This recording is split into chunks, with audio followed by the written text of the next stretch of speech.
Hello. Hello. Hello. Hello. Hello, everyone. Welcome to another session with the Flow Coaching Institute. Today, we will be talking about business executive and business leadership coaching together with Ed Rowell and Chris Saim, who are esteemed colleagues, sensational coaches, both of them. And for those of you who don't know me, I am Talia Vardar, one of the founders of the Flow Coaching Institute, and I am a master certified executive coach. And so I'm very happy to be with you today. We will be talking about, from experience, we will be talking about um, business leadership coaching, business executive coaching, and what do we do, and how does one become a good, successful business leadership coach, and what is in demand in the market in terms of topics, goals, challenges, and processes, and also, of course, we will answer your questions.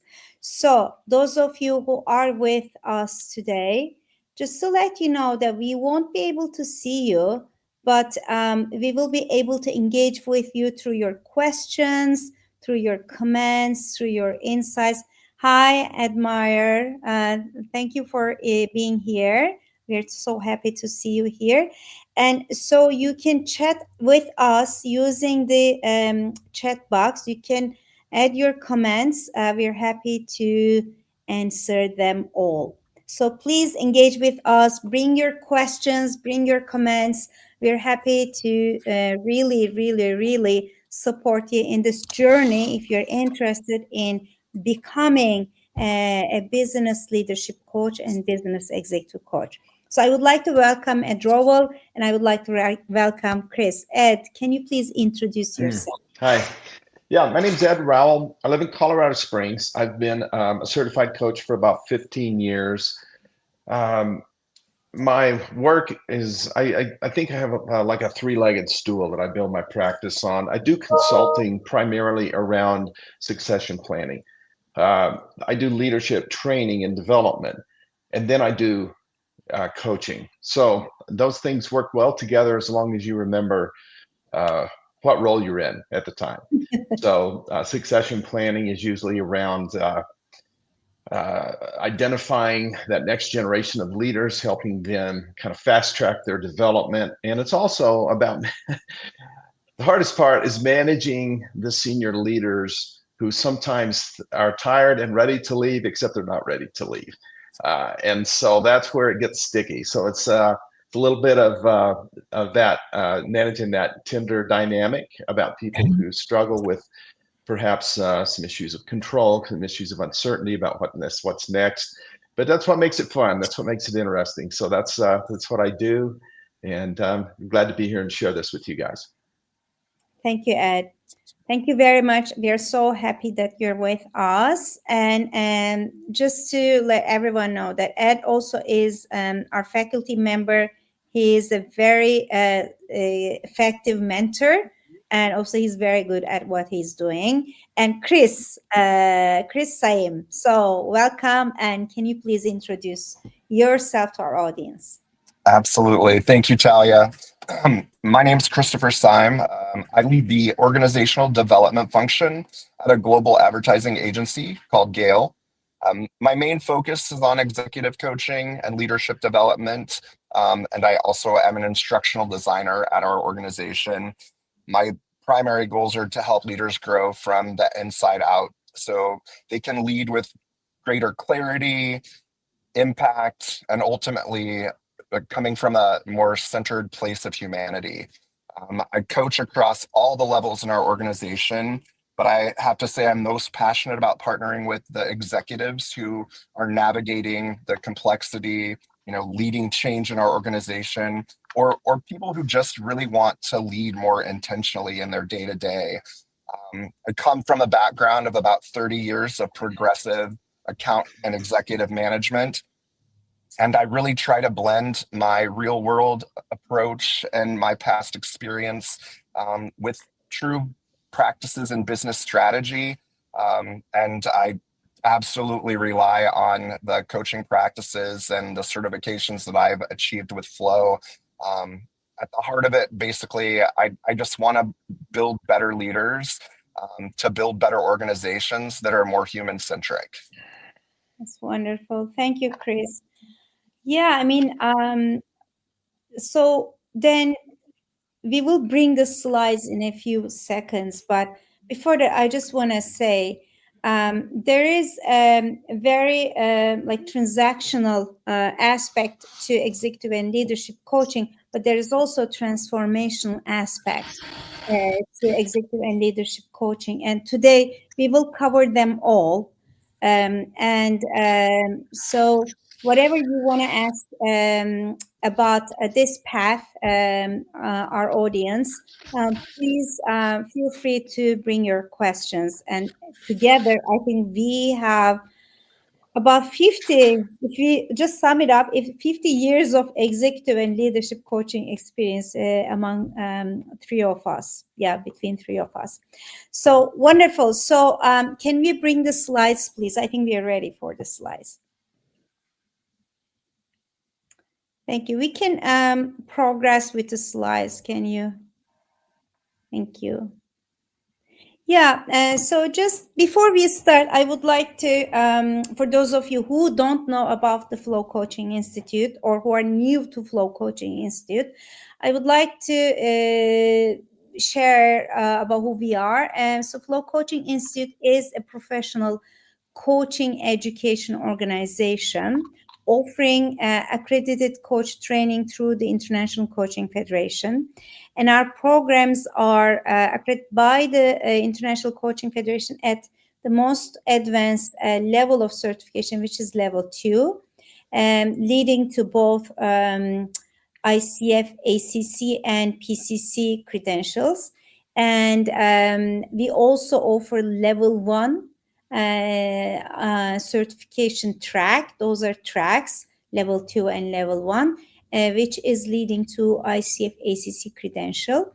And our programs are can be summarized offering two streams, two lines of coaching maybe. One is executive business coaching, leadership coaching, and the other one is it's known as life coaching, but I would say the core foundations is also a track which leads to life coaching, but also I think all coaching is life coaching, because whatever titles we have, it's all about life, different aspects of life, right?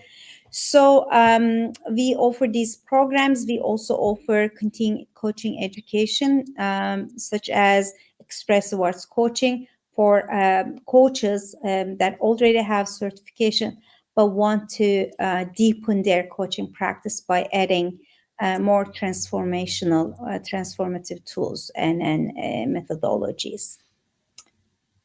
Next slide, please.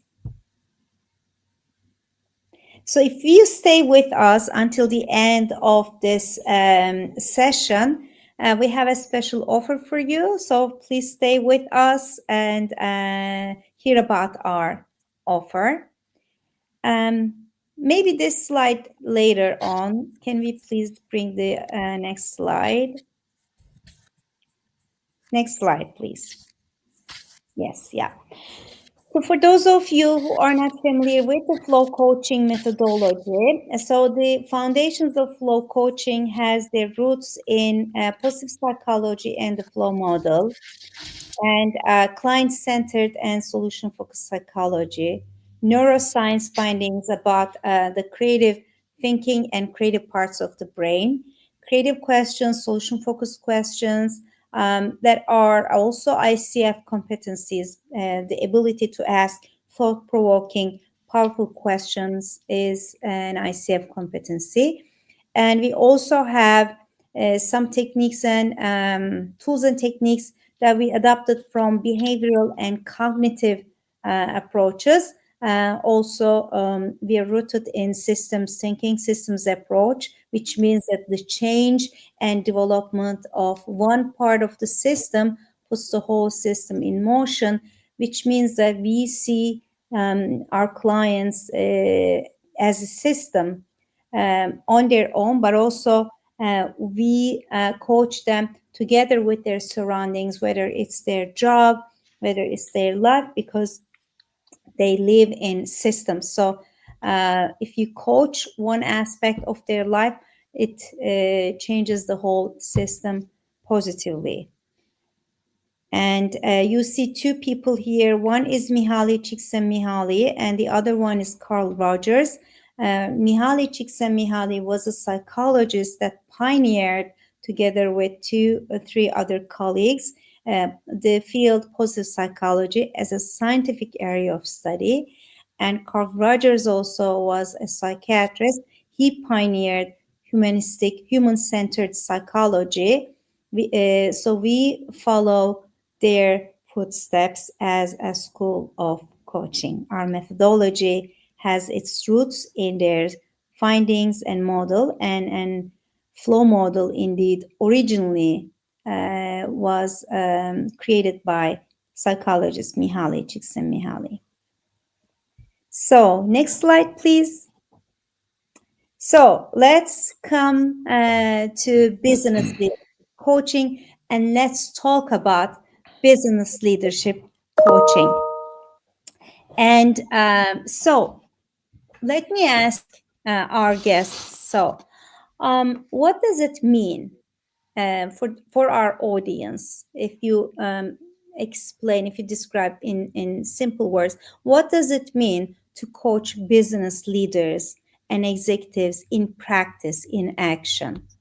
Ed, before that, I just want to say, so we have in business coaching, in executive coaching, in leadership coaching, there's external coaching and there's internal coaching. Organizations might have internal coaches, or they might hire external coaches. So myself and Ed, we are external coaches, and Chris is an internal coach. So he works for an organization, and they will both explain. So Ed, coming back to the question, what does it mean to coach business leaders and executives in action, in practice, in real life? Well, I think the fundamental skill set of coaching is the same, whatever the context is. So coaching individuals around what, again, as you said, it's often called life coaching, but it's all about life. I think the systems piece comes into play when you're thinking more about executive coaching, because that person is in an organization and the organization has expectations. Yeah. And in most cases, the organization's paying the bills. And so you have to navigate things like confidentiality, for example. And I always stress with the coaching client, it's your responsibility to keep the stakeholders informed. Whoever that may be, if it's the CEO and the board is the one that's sort of the sponsor, they'll want to know, are we getting a return on our investment? And they call me, they'll say, how's our CEO doing? And I'll say, well, she's doing the work and she's showing up, but you need to talk to her to get the details. So you have to be able to navigate that. And yet, in most executive coaching, the issue is not technical skills. It is people who have been promoted because of their technical skills, and they reach a particular level where all of a sudden their weak spots around interpersonal relationships start to really show up, and at some point can actually become a career limiter or even a derailer. And so, for example, I recently interviewed with a big engineering firm to coach 4 of their senior next generation leaders who will end up in the C-suite in the next 3 years. And one of them, a very, very intelligent, high performing engineer, asked me, said, now, where did you get your engineering degree? And the assumption was that only an engineer could understand their particular. I said, I don't have an engineering degree. My specialty is behavioral change. And my understanding is that you've been recommended for executive coaching not because of your any deficiency in your engineering abilities, but it's about your capacity to lead a larger piece of the organization. And that kind of settled it. I mean, because all of a sudden it brought clarity. And so I wasn't intimidated. First of all, I've been asked that question many times. And initially, yeah, I was kind of like, yeah, I guess I'm not as smart as you are. But now I'm very confident in what I can bring to the table. And that seems to be a real common thread across industries. I coach in various, currently I have clients in some of the biggest construction companies in the world, in gas and oil, in healthcare, nonprofit space, the NGO space. So, but the issues are almost always related to those interpersonal skills around things like delegation, uh, development of the next generation, of being able to let go of control and let other people have their shot. So those are the kind of things that we most commonly deal with. I hope that's useful. I think that's very useful. Thank you, Ed. And Chris, what about you? What would you like to share with our audience? First, just to tag on to what Ed was saying at the beginning of his share, I absolutely agree. Coaching is really so human centric. It really doesn't matter if you're an internal or an external coaching. You're coaching the person that is on the other side of your screen or on the other side of the table, and it's really about, for me and in my role, which again, I am an internal coach. So I am employed by the advertising agency who also employs the employees that I coach. That was a mouthful. But for me, it's really about accelerating the impact that these leaders can have in their roles. To Ed's point, you do talk about things like, enhancing self-awareness, learning how to delegate, learning when is the right time to delegate. In my conversations, I also instill a little bit of coaching knowledge and education to each of the leaders that I coach, because I think everyone can be a coach from day one. If you look at the types of relationships that you want to have with people, and especially in a business environment, it's all about that collaboration, that teamwork, that team spirit. You really want people to treat each other with a coaching mindset. We're here to do our best work, and sometimes that means we have to give challenging feedback or exchange some thoughts that might not land well with everyone that's in earshot. Helping people understand how to push through those instances, really help them kind of navigate through the complexity, the ambiguity, the change or transition that they might be going through. And ultimately, for the executives that I coach, it's really about navigating the scale of the business and how you do that, not only from the strategic point of view, which is oftentimes, in most corporations, the only thing that you hear about is the strategic point of view. But obviously, there's a huge human element. And the companies that I've worked for, where coaching is a central part of who we are as a company, and it's integrated into the culture, those are the companies that are the most successful companies that I've been a part of. And Gail, my current employer, is definitely no shift from that perspective. But I definitely think from that business perspective, again, the thing that is different for Ed and Talia's roles from mine is that my employer also employs the folks that I coach. I also understand the needs of the business, so I'm coaching to those needs. So I might have a little bit more of a clear path than a coach that is a third-party coach, because I'm already starting from a framework of what my leadership is expecting. So I know what type of ROI I'm looking for. I'm looking for improved leadership effectiveness.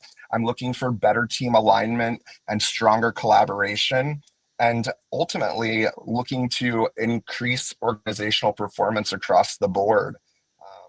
and not always easy to measure in terms of a metric like financial growth, but there are certainly guidelines and frameworks that we can put in place to help us determine the success that we're having. Most often today, my success is measured in the feedback that my coachees share with their supervisors and their supervisors' supervisors. And as we see the shift in the way these folks work together, that's really how I can recognize and occasionally give myself a pat on the back that I'm on the right track with the way that I have my coaching conversations. Thank you, Chris. Thank you for this, thorough description, first of all. And a few things that I would like to maybe just put emphasis on. Like, you talked about coaching mindset. And so maybe our audience doesn't know what it means, what a coaching mindset is. Can we talk about it for a bit, both of you, and maybe I can add too. So what is a coaching mindset? And is it different when you coach executives versus is it different when you coach people on their life transformation, for example? Can you talk about it for a bit? I'm happy to start with this one. I think when I think about the coaching mindset, I really think about the way that the coach shows up in every conversation. And specifically, when I speak to others and I try to instill a coaching mindset in them so that they reflect that on their employees and the way they relate with them, I really try to center them into it. It's ultimately a way of being with others. It's looking at things from a growth-oriented perspective. People reach out and engage coaches because they're at a crossroads in their work or personal lives, and they're looking to experience some personal growth. And they're hoping that that coach can help them find the right track to put their train on, and then empower them to keep that train on the right track.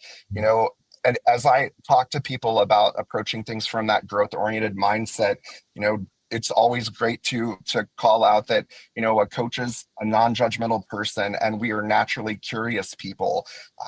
Every great manager that I've ever worked for in my career has had that mentality of non-judgmental, that curiosity, and ultimately a goal to help me as an employee experience the growth to my full potential.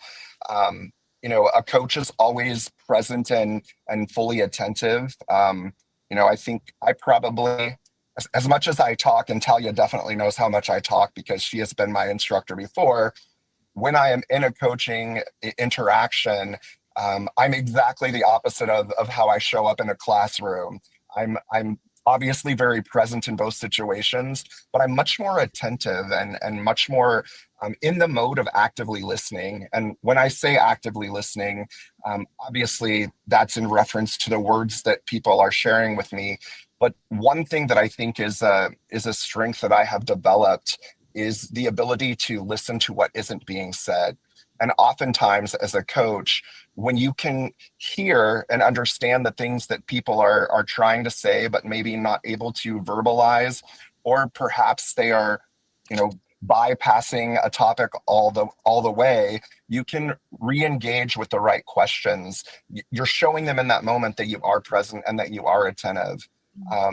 In my day-to-day, my goal is to empower people to do their best work, and whatever the roadblocks that they're experiencing, it's my job to help them figure out how to remove those roadblocks. It isn't my job to remove the roadblocks for them, but through the coaching process, find a path with them in partnership that they can then go and pick that roadblock up, push it to the side, power through whatever interaction or client situation they need to get through, and hopefully come out on the other side of that having really grown in not only the process to make that happen from A to Z, but also a sense of self-awareness that kind of lends them, the ability to start being a little bit more reflective. with themselves. I think one of the best things as coaches that we can hopefully hear from the folks that we coach is that through this process, I've become a much more reflective person. I've become so much more self-aware. I personally can attest to, over the last 3 years, which is when I've been coaching full time, I have reaped so many rewards and benefits in terms of that reflection and self-awareness. And those are gifts that I would love for everyone that I work with to experience.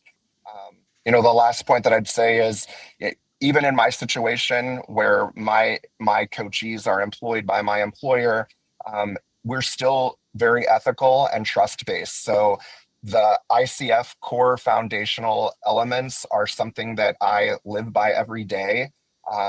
My conversations are 100% confidential. My CEO never expects me to share anything that someone has shared in those rooms. And that helps me stay, in a very ethical space. The only time I ever repeat something in a conversation is if my coachee has explicitly said, yes, you can share this with this person. And ultimately, the only reason that would ever happen is if it can impact a business process or policy that will then have a greater impact on the rest of the folks in our organization. Sorry, that was very long-winded. It's okay. Okay, thank you. So, thank you. And Ed, I want to ask this to you. So, I mean, since Chris is an internal coach and he already summarized briefly about the type of the coaches, but from an external coaching perspective, what is the typical profile of a coachee in executive and leadership coaching that you work with? Why do they come to you? Two questions, maybe. Yeah. Well, often, Yeah. And then yeah. So I'd say the common denominator with most people I end up coaching is that they are at a transition point. They are either about to be maybe promoted into a new role, or they've been promoted into that new role and they're still trying to find their footing.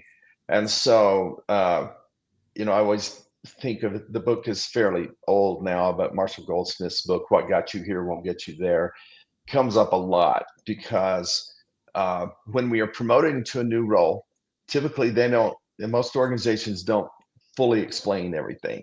And there's a lot of stuff you got to figure out. And in a void, all of us will kind of go back to what we used to do that got us attention, that got us strokes, that made a difference. And if that's not our job anymore, that ends up being kind of micromanaging. We're getting into somebody else's space because that's not their job. And so it's helping people kind of be comfortably uncomfortable in their current space. And a lot of it is an exploratory process because, again, if you aren't given a clear roadmap, then you got to figure it out. Who can help you? And so I will often, rather than, and go back to your earlier question about the coaching mindset, to me, the coaching mindset is believing that the client, the coaching client, is the best expert on themselves and on what needs to happen next, not me. When I do training, when I do consulting, I guess I am kind of an expert on certain things, but in coaching, I can't show up that way. I got to show up with a lot of curiosity. I got to create space and time.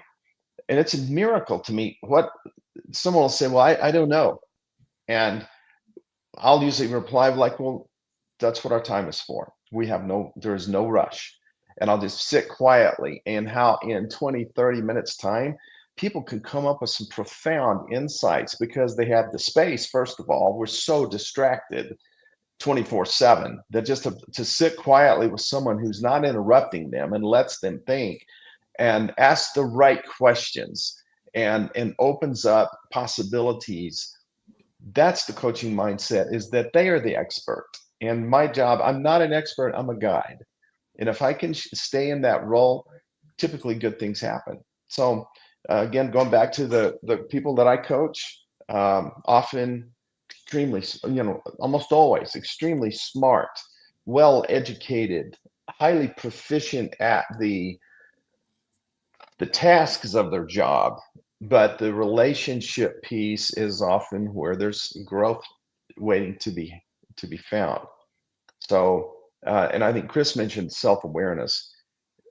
I think of self-awareness. I don't know that any of us are fully self-aware, but I want to get them a little more self-aware than they were when we started 6 months ago, and hope that that mindset, like there's other things to explore about me.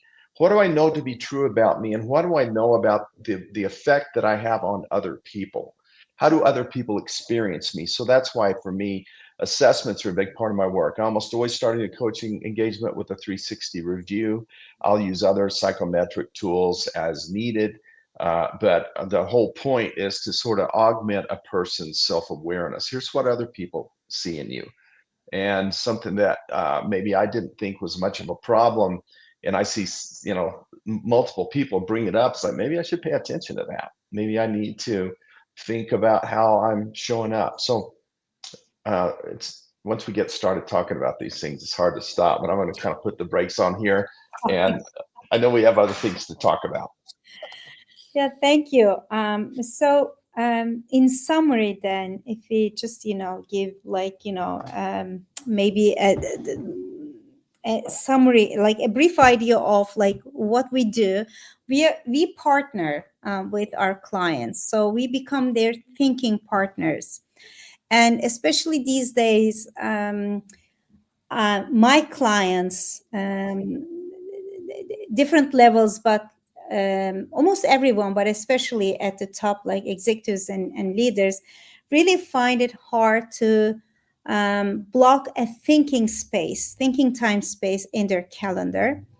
And so I suggest them that we use our time together as a thinking time. So I become their thinking partners. To your point, Ed, giving them that space, giving them that space to self-reflect, to become self-aware, brainstorm.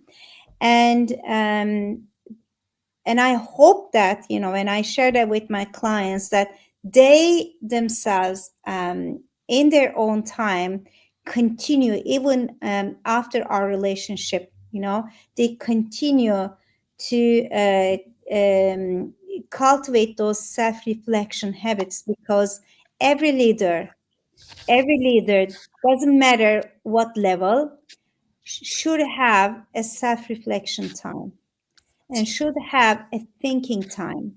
So this is crucial to the success of every leader at every level. And having said that, I want to ask you, because this comes to me as a question very often, and comes to Flow Coaching Institute as a question. So, how important is ICF certification for being able to coach executives and leaders? So my answer is that PCC level is the gold standard, especially for those external coaches. That's PCC level is in demand. It doesn't mean that ACC coaches are not in demand, but to be very, very frank, PCC level is the gold standard. So do you agree with me, both of you? Chris, do you agree with me? I absolutely agree. I was fortunate enough to already be working in my company before I transitioned into this role of coaching. But both of the other coaches that were in existence before we expanded our team not only had their PCCs, but they also had their PhDs in organizational psychology. So that designation, I do not have a PhD in organizational psychology, but that PCC designation that I should obtain by the end of this year will absolutely not only benefit me in my current role, because with that certification comes more than a piece of paper and a badge. It comes with loads of hours of practice coaching time spent with amazing mentors and instructors who have been doing this for decades. But that PCC denotation is absolutely something that, myself and the other folks that I work with, it's very important to all of us. And I'm very happy that I'm working on that process right now with Flow. Thank you, Chris. You already have the hours. I know that, right? Yes. Mhm. I just need to do the process of going to the ICF and Yeah, yeah. yeah. Coaching, in the years that I've been coaching, I've seen it move from sort of a Wild West, anybody can call themselves a coach, to more, especially in the organizational context. People like, prove to me that you're worthy of this. Uh, there are many people that call themselves financial planners, but I'm not handing over my money to anybody who's not a CFP. I want a certified financial planner. There's a lot of people who have accounting skills. I'm looking for a CPA to help me give me tax advice for the year. So I think there is a recognition that it demonstrates a level of proficiency, and also just it's not easy. It is not easy, and to get there, it demonstrates a level of commitment to your profession. So I think that's why it's something we all, and just continuing that education as well. That's one of the things the ICF requires, is ongoing continual education. You have to take classes, you have to get credits to keep your certifications. And that's true in most of the professional professions. Is that even a phrase? I don't know, but that, you know what It I is mean. now, Ed. Yeah. Okay. You invented one, Ed. Okay. I'm gonna patent that. Yeah. Yeah. Yeah. Copyright. Yeah. For example, when I was doing my ICF, yeah, that's the right slide. We can keep the slide on. Thank you very much. Yeah. When I was doing my ICF training, ICF certification training, I knew from the very beginning that, because I'm a former executive, before I became a coach, before I transitioned to coaching, professional coaching, I was an executive myself. So I knew from the very beginning that I wanted to coach executives, because coming from that background and having been one, I knew the challenges of an executive, right? I knew and I could resonate with those challenges. And I knew that there was a huge need for bringing flow to an executive's life. So that's why I decided to go for the level 2 certification. And at my time, it was called ACTP. And level 2 certification in our school has modules 1 to 6. So I will just turn off my Outlook because my email is bombarded right now. Sorry about that. Yeah. So level 2 certification is at the Flow Coaching Institute from modules 1 to 6. And since we are talking about business leadership coaching, modules 1 to 5 of business leadership coaching program up until the end of module 6, that's level 2. And the good thing with the level 2 certification is that it is the all-inclusive advanced coaching certification program that covers all the mandatory minimum requirement hours, which is 125 to obtain your level 2, and to apply for PCC also you need minimum of 125 certification training hours, all mandatory mentoring, and the oral performance evaluation that we execute on behalf of the International Coaching Federation.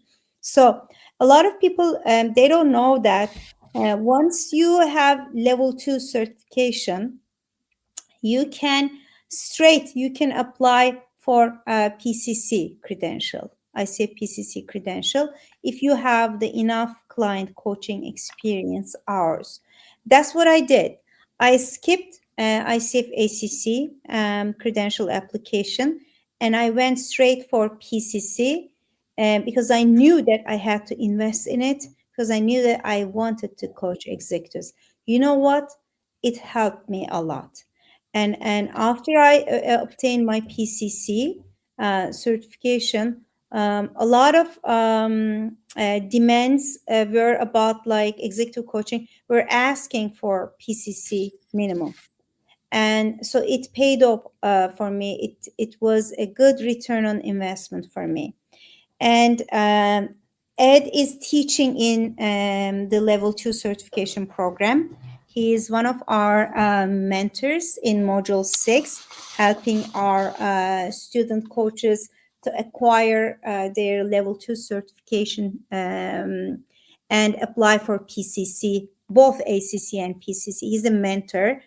And Chris is still in Module 6, working towards his Level 2 certification, but he's also TAing for us simultaneously. He has the client coaching hours. He has a lot of experience in this area. So I would like to invite maybe you, Chris, to summarize the benefits of the Level 2 certification track with our audience, and maybe Sure. from a student's experience also, that I'm sure they would be happy to hear.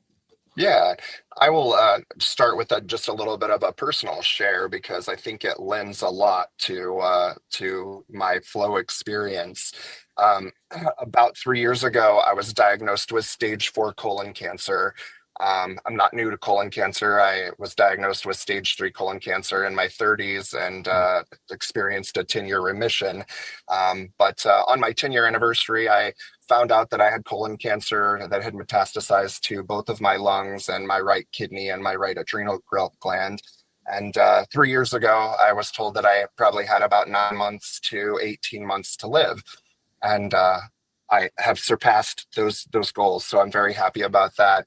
But probably one of the most significant experiences I have had in my professional life has really been a result of the coaching experience that I have been able to take part in, both the coaching experience in my professional role as a coach, but also as a student. And Flow Coaching Institute came very highly recommended. I previously shared with you that my peer group, they have their PhDs in organizational psychology.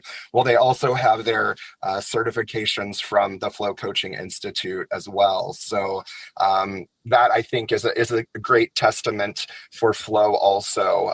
Both of these individuals are highly intelligent. They're doctors in their fields. They did a ton of research looking for the best holistic coaching approach, and that's how they selected the Flow Coaching Institute.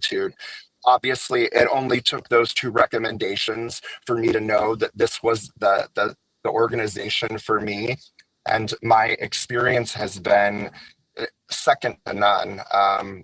Quite honestly, I hold the last year and a half of my experience with Flow, to probably a higher degree than my actual university degree, which I honestly think is quite worthless. I have learned such amazing ways to relate to people, and I have been known my entire life as someone who is a relationship builder by nature. People call that my superpower, but I learned so much more about the ways to relate to someone on a very more intimate and personal level, like the ones that you find in a coaching session. Again, I did complete the first 5 modules last year. I knew immediately upon completing them that I had to come back and complete module 6. And to Ed's point earlier, the ICF requires that you get continuing education to maintain your certification. Quite honestly, I've been in an industry for part of my life where I had to have that continuing education. I am far more excited about continuing my coaching education than I have ever been about really learning anything else. Not just because it applies so much to my career and what I do on a daily basis, but also because you learn so much about yourself through the process of learning how to help people learn about themselves. And that self-awareness, I agree with Ed. No one is fully self-aware, but I will tell you, the 49-year-old man that I was almost 3 years ago, completely different person. And in spite of my health situation and the fact that I will likely have cancer until I am no longer here, this ability to connect with people and the ability to give back through coaching has absolutely transformed my personal life. And I will honestly tell you that it has been a better medicine for me than anything my oncology team has given me. What it has done for me personally has just, it's so hard to put into words. But that I think is my personal account of how impactful my time at Flow has been. And quite honestly, I've already started talking to Talia about securing me a place to help facilitate later on whenever I have all the requirements met, because this is a relationship that I want to maintain until I don't need to have any earthly relationships anymore. So Wonderful. Yeah. Thank you, Chris. And I'm looking forward to teaching with you soon. Me too. Yeah. And one thing maybe for our audience, if you're listening to us and wondering about, like, the path to become a coach, we will be talking about that, to become business executive coaches and business leadership coaches. We will be talking about that soon. But one thing that we really care as a school is we really care about our community's success, our graduates' success, our students' success. And so to become a faculty, for example, at the Flow Coaching Institute, one has to have the experience as a student. So we only hire, as faculty members, we only hire our students. Because we really care about your success as our audience. And then that's what a community does, right? We support each other.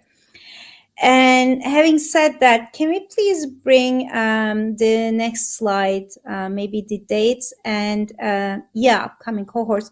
And with that, Ed, I want to ask you, if one is interested in becoming a business leadership coach or business executive coach, where should they start from? What do you recommend? And what is the process, maybe? Like, you're a big picture thinker. I know that. Yeah, So. yeah. Well, if you look at the ICF requirements for each of the three levels, ACC, PCC, MCC, it looks a little daunting, I think. It's like, God, how will I ever accomplish all these things? So that's where I think Flow sort of makes it easy for people. If you just enroll in one of these step one courses, or maybe the step two combined, just start. Just start. There's an old saying: we make the path by walking, and we just start. And it's not gonna. It's sometimes too intimidating to look at how far we have to go. But all I have to do is take this class this week, and then show up again next week, and then show up again next week. Do the work, do some coaching. You'll get paired with a partner in your class. You'll make friendships. You'll experience some deeper connection with people. You'll find some family and friends to coach, and you just start coaching. And the nice thing about the Flow methodology is, if you follow the Flow model, you'll have a great coaching outcome, even if you're a rookie. I mean, I've listened to many of these mentor calls where someone records a coaching experience with often a friend or a family member, and it's good coaching, and the people have a great outcome. Yeah, there's things to work on and things to get better, but you'll just get a little taste of what that's like early on. And that's, I think, probably the most powerful motivator, is you realize I was able to make a difference with this person. Yeah. And so I think rather than, you probably ought to know what's involved for the long term, but rather be intimidated by that and not starting, just start, and you'll get there one step at a time. Thank you, Ed. So just to clarify, so there's coaching, like anyone can call themselves a coach, right? Mm-hmm. But indeed, there is also ICF coaching. And it makes huge difference to become an ICF certified coach. So what Flow does is, we turned a scientific background, like scientific foundations, fundamentals of positive psychology and Flow model, along with client-centered methodologies. We developed a methodology that is actionable and that is practical. So what I'm trying to say is that indeed people come to us, even they have some coaching experience, free coaching experience, and they come to the program and they say to us like, oh, I didn't know that coaching means this. So what they do mostly is like they offer something between consulting and mentoring, and then they call themselves a coach. But indeed, coaching is much more deeper. And what we do is our framework, our methodology really helps you to learn with ease and to coach with ease in alignment with the ICF ethical standards and competencies. And day one of module one, you start to learn, and day two of module two, you start to practice.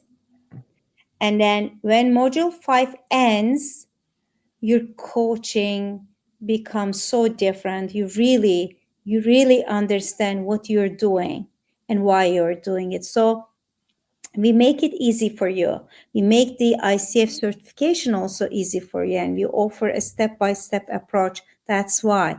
And the first component is modules 1 to 5 of the Flow business coaching modules 1 to 5 for those of you who are interested in becoming leadership coaches and executive coaches.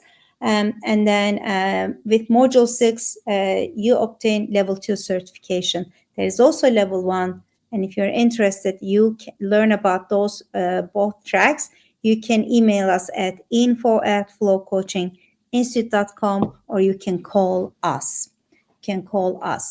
So, Chris, anything that you would like to add to the journey of becoming a certified coach, like becoming a certified executive or leadership coach? I think this is something that every time I start a conversation with someone who's new to the coaching experience, and working at a large advertising agency, you can imagine we have a very diverse group of ages. Any type of diversity you can picture, it's present in the advertising world.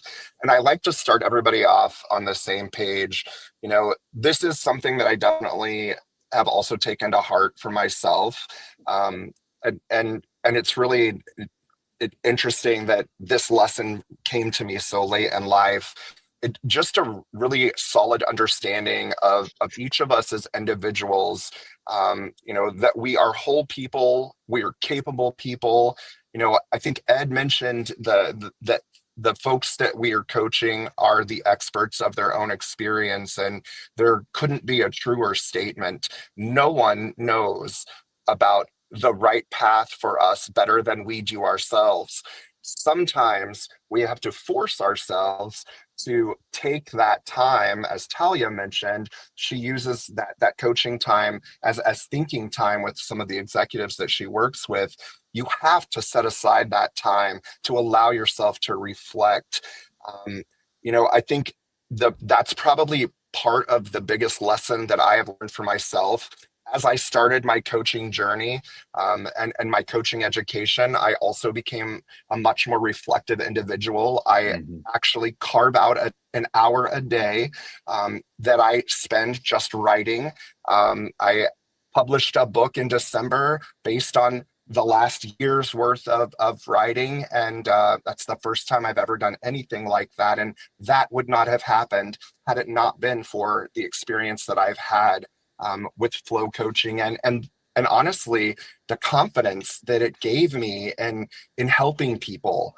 Ultimately, if you take away nothing more from this, know that by participating in this program, you will firmly understand that being a coach is not about being someone's advisor or just providing advice for them.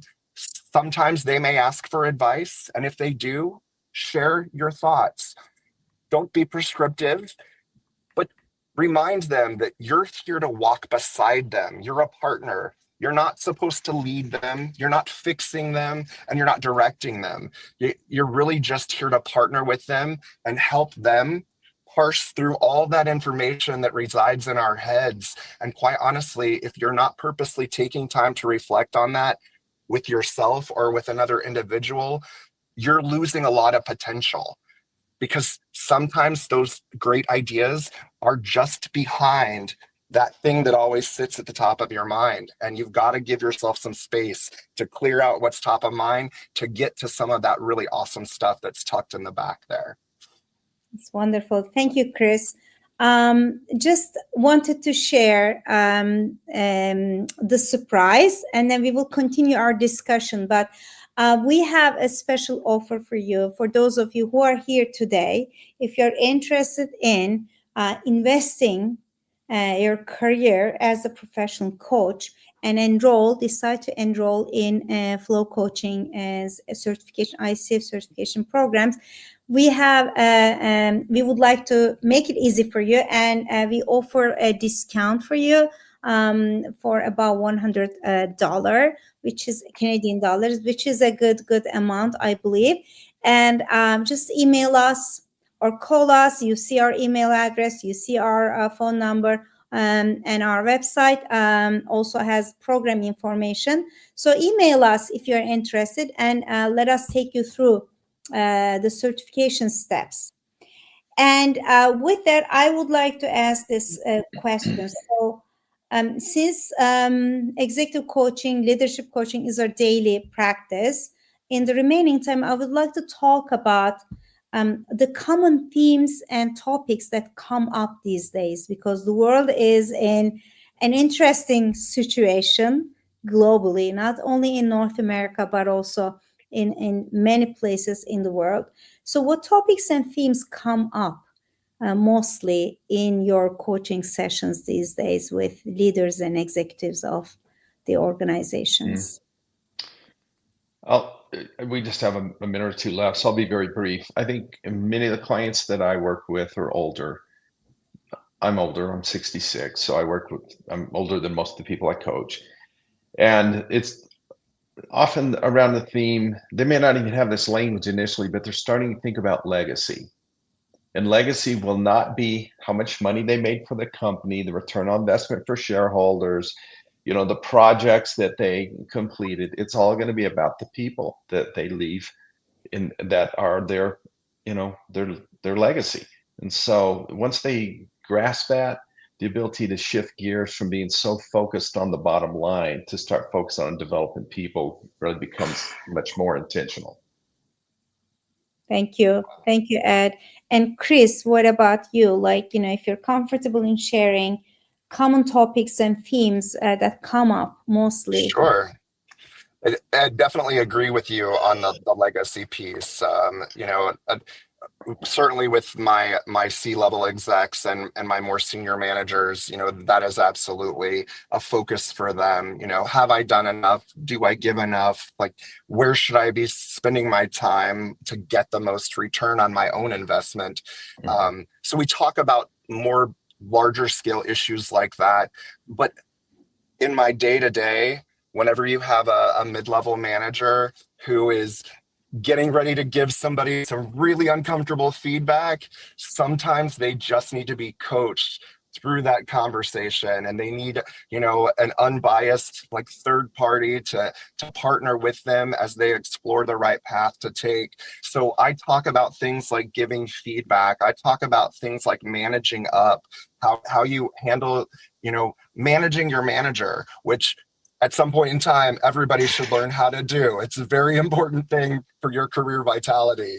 So I talk about things like that. We also talk about more things that are simplistic in nature to some, but again, when you're embarking on your career, you want to know about prioritization and time management and delegating, and you want to enhance all of the soft skills that are going to be pertinent to your role. So I spend a lot of time talking to folks about how you can grow in those areas, and and really talking through what kind of goals they want to set for themselves, and how they can, build an action plan to achieve that. It really aligns itself so well with the instructional design piece of what I do, because I literally get that feedback on a daily basis from so many people that I coach. I know exactly what people want and need just by listening to them. And that's how I direct the training plan for the year, is based on those conversations. Thank you, Chris. Maybe a few words from me, and then we will wrap up and close. In my practice, especially this year, like the beginning of this year, increasingly since the pandemic, finding that thinking time indeed, in their calendar has been a big challenge, and I help them to cultivate time management habits to create that time, and because once they have that thinking time, the rest becomes better, and they gain more clarity. But when they don't find that thinking time, they experience more, I don't want to say confusion, but yes, there's a sense of confusion and overwhelm when they don't have it. So that is a common theme in my coaching practice with executives and leaders. And everyone, thank you for joining us today.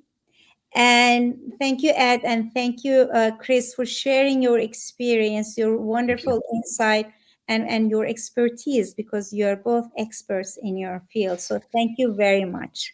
Thank you. Glad to be here. Thanks, everybody. Absolutely. Take care, everyone. Take care. Bye for now. Bye-bye. Bye-bye.